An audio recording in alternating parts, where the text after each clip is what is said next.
बैठवला बोले बाबा ओ डमा डमा डमरू बजाने बोले बाबा ओ डमा डमा डमरू डमरू का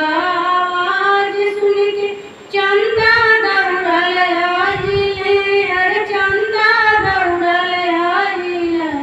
चांदा के चंदिरा पर बैठवना बोले बाबा ओ चांदा के लीला पर बैठवना बोले बाबा ओ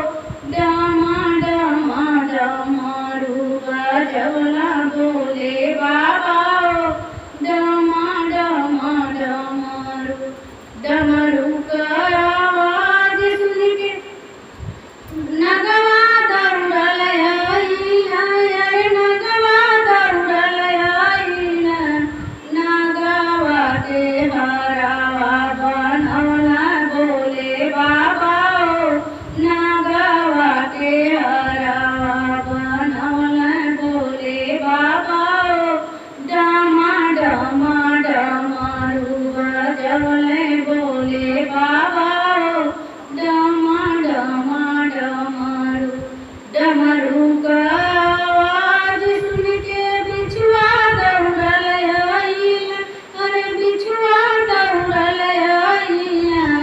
बिछुआ के कुंडल बनवला बोले बाबा ओ बिछुआ के कुंडल बनवला बोले बाबा ओ डमा डमा डमरू बजवले बोले बाबा ओ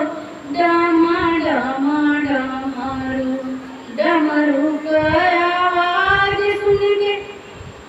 गौरा दौड़ल आइली अरे गौरा दौड़ल आइली